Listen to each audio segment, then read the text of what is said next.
आपका अपने YouTube channel Mohan sir star academy में। तो कक्षा 10 गणित की हमने एक्सरसाइज 1.2 कल सोल्व करी थी और इसके हमने क्वेश्चन पहला और दूसरा तो सोल्व कर लिया था और आज हम इसका क्वेश्चन तीसरा, चौथा, पांचवा, छठा और सातवां सोल्व करेंगे, डिटेल्स में सोल्व करेंगे। तो आप पूरी वीडियो पर बने रहिएगा।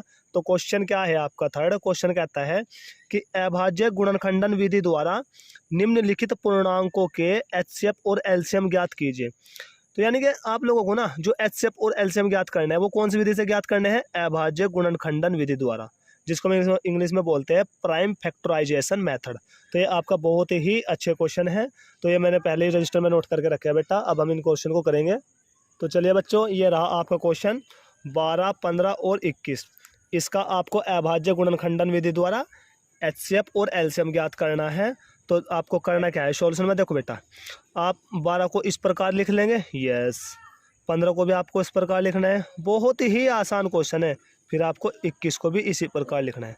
देखो अब देखना यह है कि 12 के अभाज्य गुणनखंड क्या है।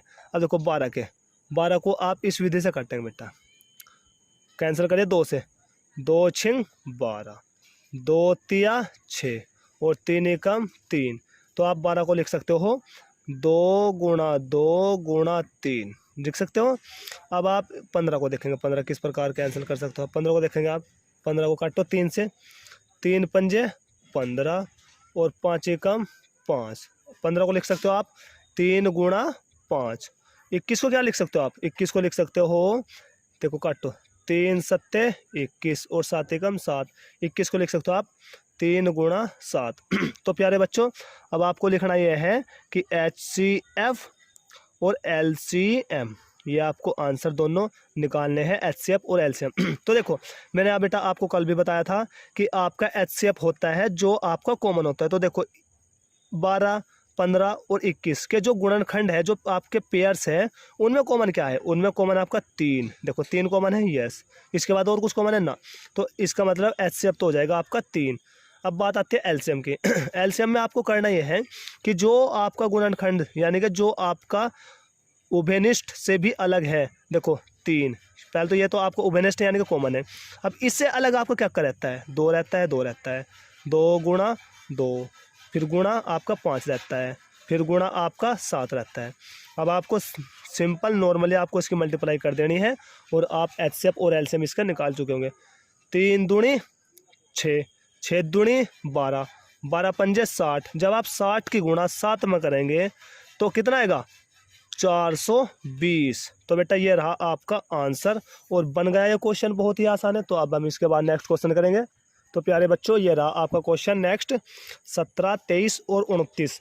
वही आपको एचसीएफ और एलसीएम ज्ञात करना है अभाज्य गुणनखंडन विधि द्वारा, एचसीएफ और एलसीएम। तो चलिए आप 17 को इस प्रकार लिख सकते हो, यस। 23 को आप इस प्रकार लिख सकते हो, यस। 29 को आप इस प्रकार लिख सकते हो, यस। फिर इसके नीचे आपको HCF और आपको LCM इस प्रकार लिखना है बेटा। तो चलो बेटा, आप 17 को तुम्हें पता होगा कि 17 किसी के भी पहाड़े में नहीं आता। तो आपको लिखना क्या है, 17 को लिख सकते हो आप 17 गुणा 1। अब 23 भी किसी के पहाड़े में नहीं आता, तो 23 भी को भी लिख सकते हो आप 23 गुणा 1। और 29 की भी किसी के पहाड़े में नहीं आता, इसलिए 29 को लिख सकते हो आप 29 गुणा 1। अच्छा, ये अभाज्य संख्या है इसलिए किसी के पहाड़े में नहीं आती, समझ रहे। तो HCF क्या हो जाएगा, HCF आपको दिख रहा हो कि इसमें 1 1 कॉमन है, तो HCF तो हो जाएगा इसका 1। अब बात आती है LCM की। अब आपको दिख रहा होगा कि HCF से अलग इसमें कॉमन से अलग क्या कर रहा, एक तो इसमें जो कॉमन है, कॉमन तो है इसमें 1, फिर कॉमन से अलग क्या रहता है 17, फिर 23, फिर 29। ये आपका रहता है किससे अलग, कॉमन से अलग। अब जब आप इसकी 29 की गुणा 23 में करेंगे, 23 गुणा 17 में करेंगे, 17 गुणा आप किस में करेंगे, 1 में करेंगे, तो आपका फाइनली जो आंसर आएगा, फाइनली आंसर आएगा बेटा आपका 11,339। बेटा ये मैंने पहले से ही मल्टीप्लाई करके देख रखी है, इसलिए प्यारे बच्चों आपको इसकी मल्टीप्लाई करके देखनी है, समझ रहे ना। और आई होप, आशा करता हूँ कि ये क्वेश्चन आपको बहुत ही अच्छे से समझ आ रहे होंगे। अब हम इसके बाद नेक्स्ट क्वेश्चन देखेंगे। तो प्यारे बच्चों, ये रहा इसका तीसरे का लास्ट क्वेश्चन। क्या है, 8, 9 और 25 का वही आपको HCF ज्ञात करना है और आपको LCM ज्ञात करना है अभाज्य गुणनखंडन विधि द्वारा। ठीक है ना। तो आप इन तीनों संख्याओं को इस प्रकार लिख लो। अब आप 8 को किस प्रकार लिख सकते हो, कैंसिल करो, 2 चुक 8, 2 दूनी 4, 2 एकम 2, इसको लिख सकते हो आप 8 को 2 गुणा 2 गुणा 2, ठीक है बेटा। और 9 को क्या लिख सकते हो आप, 9 को लिख सकते हो 3 तिया 9, 3 एकम 3, 9 को लिख सकते हो आप 3 गुणा 3। और 25 को क्या लिख सकते हो आप, 25 को तो आपको पता है बेटा, ये तो बहुत सिंपल है, पंजो पंजो 25, 5 एकम 5, इसको लिख सकते हो आप 5 गुणा 5। तो सबसे पहले लिखते हैं आप HCF, फिर लिखते हैं आप LCM। अब देखो बेटा, आपको पता है कि इसमें कॉमन क्या है, मेरा मानना है कि शायद इसमें कॉमन कुछ नहीं लग रहा मुझे, तो कुछ नहीं लग रहा तो मैंने कहा था जिसमें कुछ भी कॉमन नहीं होता उसमें कॉमन क्या होता है, एक। कितना होता है, एक। तो HCF तो हो गया बेटा इसका एक। और LCM, अब आप इसका जो भी शेष रह रहा है वो उसका LCM होता है। सबसे पहले आप लिखो 2 2 2 3 3 5 5, यानी ये सब जो आपके गुणनखंड है ये सारे के सारे यहाँ पे मल्टीप्लाई करके आ जाएंगे। तो प्यारे बच्चों, जब आप इसकी सारे की मल्टीप्लाई करेंगे, यानी कि 2 की गुणा 2 में, फिर जो आंसर आएगा उसमें 2 में मल्टीप्लाई करनी है, फिर जो आंसर आएगा उसकी 3 में मल्टीप्लाई करनी है, फिर जो आंसर आएगा उसकी 3 में मल्टीप्लाई करनी है, फिर जो आंसर आएगा उसकी 5 में मल्टीप्लाई करनी है, फिर जो आंसर आएगा उसकी 5 में मल्टीप्लाई करनी है, और इसका फाइनली जो आंसर आएगा वो आएगा आपके पास 1800, यानी कि 1800। तो ये तीसरे का आपका फाइनल क्वेश्चन था। तो प्यारे बच्चों, इसके बाद हम नेक्स्ट क्वेश्चन पर चलते हैं। तो प्यारे बच्चों, ये रहा इसका क्वेश्चन नंबर 4। क्या कहता है कि HCF 306 657 बराबर 9 दिया है, LCM 306 657 ज्ञात करना है। बेटा क्वेश्चन मोस्ट इंपॉर्टेंट है, मोस्ट इंपॉर्टेंट क्वेश्चन है, इसको आप बहुत ही अच्छे से समझेंगे। तो ये क्वेश्चन हमने टाइप करके पहले से रखा है, नोट कर रखा है। तो देखो सॉल्यूशन में आपको करना क्या है, सॉल्यूशन में करना है कि सबसे पहले आपको ये देखना है कि आपके पास दिया क्या है। आपके पास दिया है दिया है को बेटा इंग्लिश में बोलते हैं हम गिवन दैट। क्या दिया है आपके पास, HCF दिया है, HCF बराबर 9 दे रखा है। और आपको ना LCM ज्ञात करना है, LCM आपको ज्ञात करना है। पहली और दूसरी संख्या आपके पास, पहली संख्या 306 है और दूसरी संख्या 657 है। तो इसका आपको क्या निकालना है, LCM निकालना है। तो बेटा देखो, आपके पास एक क्वेश्चन, एक फॉर्मूला होता था कि दो संख्याओं का गुणनफल बराबर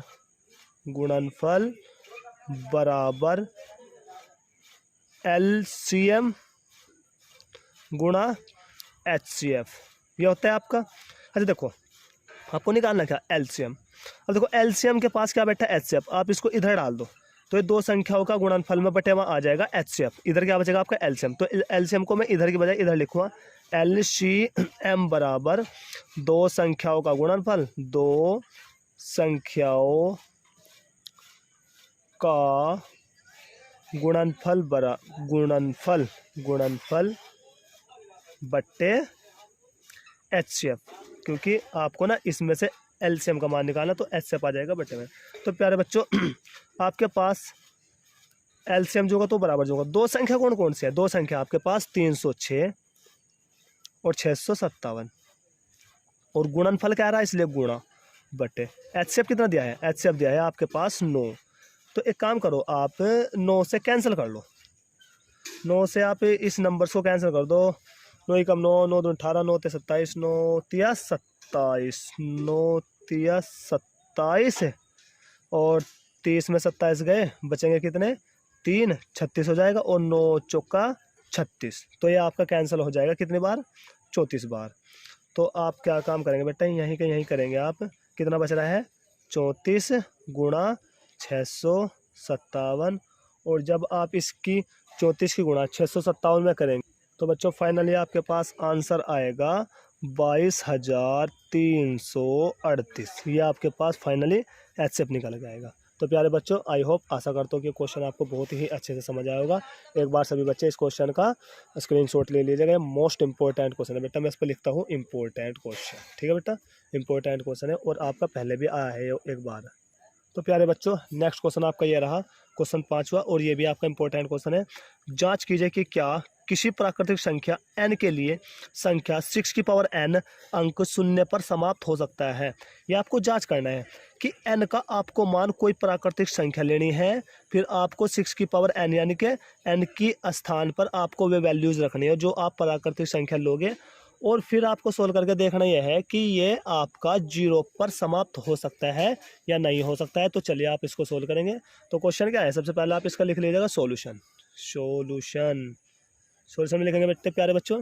सॉल्यूशन में क्या है आपका, सबसे पहले देखो आपके पास है 6 की पावर n, ये है आपके पास। अब आप इसको समीकरण 1 मान लीजिएगा थोड़ी देर के लिए।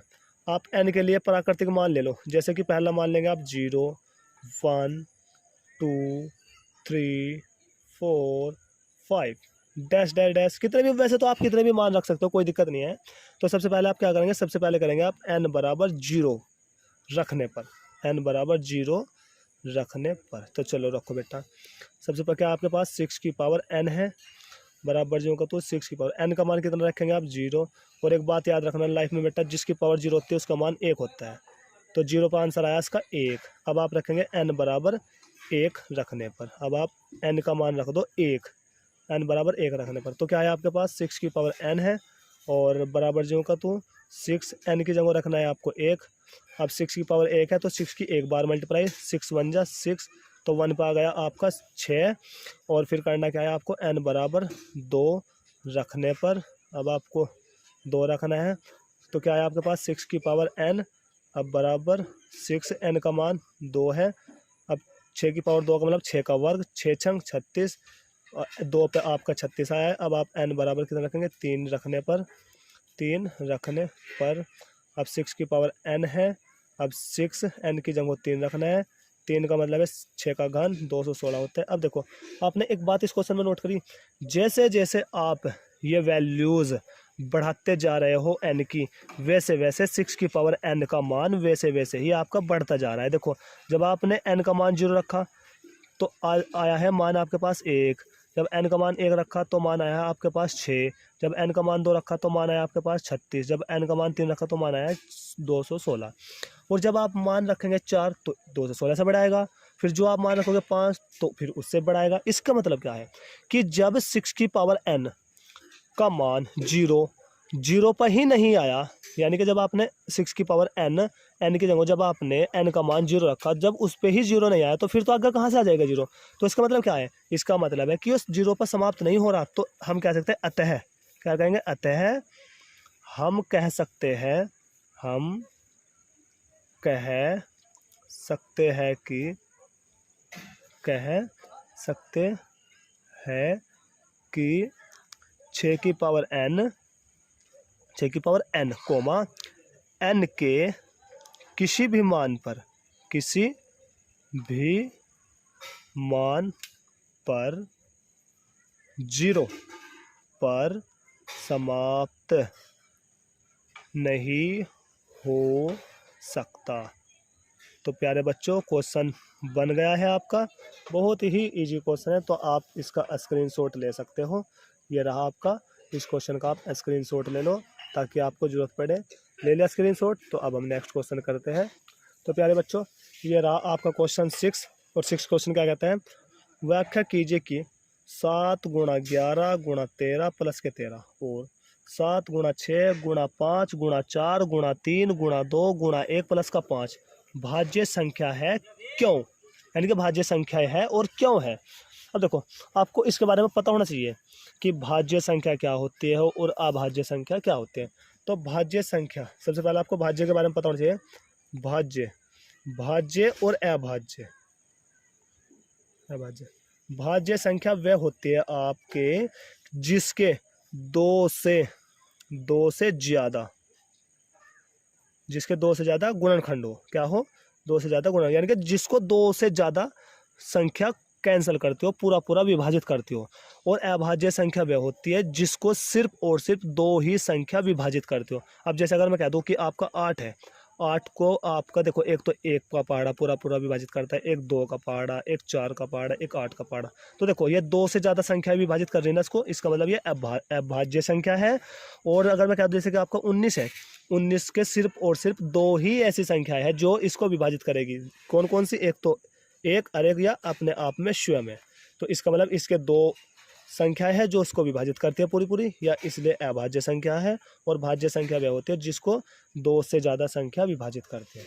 तो ये आपका क्वेश्चन है इस टाइप का, और आपको बस ये इसका क्यों का जवाब देना है कि ये भाज्य है और क्यों है। तो जब हम इसको सोल्व करेंगे तो देखो मैंने बता दिया आपको भाज्य और अभाज्य में डिफरेंस क्या होता है, अंतर क्या होता है। तो जो उसका आंसर होगा अब आप उसको देख करके बता सकते हो कि वे भाज्य संख्या है और क्यों है, क्योंकि आपको आंसर में बहुत ही आसान लैंग्वेज में लिखना होगा। ठीक है भैया, तो पहले आप इसको लिख लीजिएगा। क्या है ये आपका? यह है 7 गुणा 11 गुणा 13 और प्लस के 13। एक काम करो बेटा, आप इसमें से 13 कॉमन ले लो। जब आप 13 ले लेंगे तो क्या बचेगा? 7 गुणा 11 गुणा 1 और प्लस का 1। अब 13, 11 सत्ते 77, 77 एकम 77, 77 हो जाएगा और प्लस का 1। अब आपको करना क्या है? 77 और 1 78, ये 78 हो जाएगा। अब आपको करना क्या है? देखो ये क्या है? 78, 78 एक भाज्य संख्या है। तो आप कह सकते हो कि 70 और 78, देखो आपको दिख रहा होगा कि ये एक ऐसी संख्या है कि इसको 2 का पहाड़ा भी काटता है, 1 भी काटता है और ये खुद भी कटती है और आपका 3 का पहाड़ा भी काटता है। तो कहने का मतलब ये है कि इसके 2 से ज़्यादा ऐसी संख्या है जो इसको पूरा पूरा विभाजित करती है। ठीक है, तो इसका तो आपको पता लगा कि ये तो एक भाज्य संख्या है। अब आप इसको भी देखें कि ये भाज्य संख्या है या नहीं है। चलो लिखो इसको आप। क्या है? 7 गुणा 6 गुणा 5 गुणा 4 गुणा 3 गुणा 2 गुणा 1 प्लस के 5। इसमें से आप एक काम करो, इसमें से आप 5 कॉमन लो। जब आप 5 कॉमन ले लोगे तो इसमें से 5 का आंसर हो जाएगा। तो क्या बचेगा? 7 गुणा 6 गुणा 1 गुणा 4 गुणा 3 गुणा 2 गुणा 1 प्लस का 1। तो 5 इंटू, देखो गुणा करो उसकी, 1 दूनी 2, 2 तिया 6, 6 चौक 24, 24 एकम 24 और 24 की गुणा आपको 6 में करनी है और 6 की गुणा आपको 7 में करनी है। फाइनली जब आप इसकी गुणा करेंगे तो गुणा करके आपके पास आएगा, तो आपके पास गुणा करके आएगा बेटा 1008 और प्लस करना है आपको 1। फिर आपको 5 इंटू ये 1008 में आप 1 जोड़ेंगे तो ये हो जाएगा 9। अब देखो ये भी आपको दिख रहा होगा कि ये भी आपकी एक भाज्य संख्या है। क्या है आपकी? एक भाज्य संख्या, क्योंकि 1009 को आपका काय का पहाड़ा डिवाइड करता है। बहुत ऐसे नंबर्स है जो उसको पूरा पूरा विभाजित करता है। तो आप क्या कह सकते हो? आप कह सकते हो, देखो हम कह सकते हैं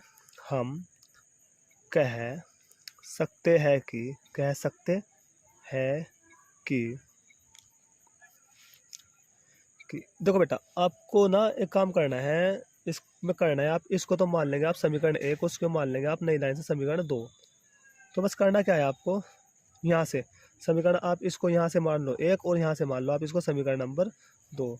आपको कहना है हम कह सकते हैं कि समीकरण 1 व 2 से पता चलता है कि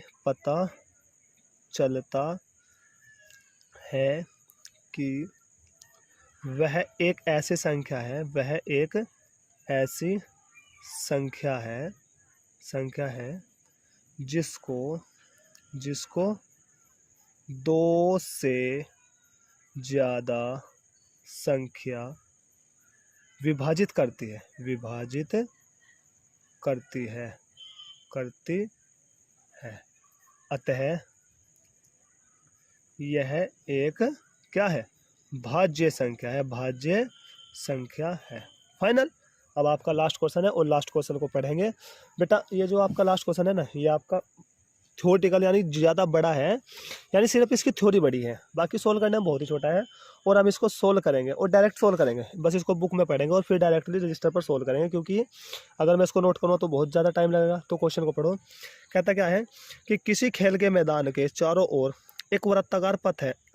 कोई खेल का मैदान है और उस खेल के मैदान के चारों ओर बच्चों ने एक रास्ता बना लिया और वो वृत्ताकार का मतलब होता है कि वो एक गोलाकार है, गोला। तो इस मैदान का एक चक्कर लगाने में सोनिया को 18 मिनट लगता है, जबकि इसी मैदान का एक चक्कर लगाने में रवि को 12 मिनट लगते हैं। मान लीजिए कि वे दोनों एक ही स्थान और एक ही समय पर चलना प्रारंभ करके एक ही दिशा में चलते हैं तो कितने समय बाद वे पुनः प्रारंभिक स्थान पर मिलेंगे। तो यानी कि कोई खेल का, सपोज कीजिए कि आपके पास ये कोई खेल का मैदान है और ये खेल का मैदान आपके पास वृत्ताकार है। एक लड़का है रवि, एक लड़की है सोनिया, और ये दोनों के दोनों बच्चे आपके यहाँ पर इस पॉइंट पर खड़े हैं और ये एक समय में एक ही स्थान से चलना प्रारंभ करते हैं। और जब ये चलना प्रारंभ करते हैं तो रवि को तो लगते हैं कितनी 12 मिनट और सोनिया को लगती है 18 मिनट। इसका मतलब रवि तेज चलता है और सोनिया स्लो दौड़ती है, क्योंकि रवि को तो मात्र 12 मिनट ही लग रही है और सोनिया को 18 मिनट। तो अब करना क्या है, हमें ये देखना है कि वे पुनः इसी स्थान पर दोबारा कब वापसी मिलेंगे। तो आपको करना क्या है, सिंपल, वो इतना आसान क्वेश्चन है बहुत ही। आपको 18 का और 12 का एचसीएफ निकालना बस, और कुछ नहीं करना, ये आपका क्वेश्चन बन जाएगा। तो 18 को लिख सकते हो आप 2 नम 18, 3 तिया 9, 3 एकम 3। 18 को लिख सकते हो आप 3 गुणा 3 गुणा 2। और 12 को क्या लिख सकते हो आप, 12 को लिख सकते हो आप 2 छिंग 12, 2 तिया 6, 3 एकम 3। इसको लिख सकते हो आप 2 गुणा 2 गुणा 3। बस आपको फाइनली इसका आंसर निकालना है एचसीएफ। तो जोड़ा किस किस का बनता है आपका, एक तो बनता है 2 का, 3 का, एक बनता है आपका 2 का। तो HCF बराबर 2 तिया 6, तो 6 मिनट। इसका मतलब वह दोनों आपस में पुनः उसी स्थान पर फिक्स 6 मिनट बाद वापसी मिल जाएंगे। तो प्यारे बच्चों, एक्सरसाइज आपकी कंप्लीट हुई और ये एक्सरसाइज आपकी बहुत ही आसान थी और हमने इसका एक एक क्वेश्चन सोल्व किया है। आई होप, आशा करता हूँ कि ये बहुत ही अच्छे से आपको समझ आई होगी। और फिर भी अगर आपको समझ में ना हो तो आप वीडियो को दोबारा देख सकते हो, रिपीट कर सकते हो। और प्यारे बच्चों, वीडियो को लाइक, शेयर और सब्सक्राइब और कमेंट करना ना भूलें, क्योंकि आपका प्यार हमें बहुत आगे तक ले जा सकता है। और प्यारे बच्चों, बट आपको लाइफ में बहुत ही मेहनत से पढ़ना है। तो थैंक यू सो मच।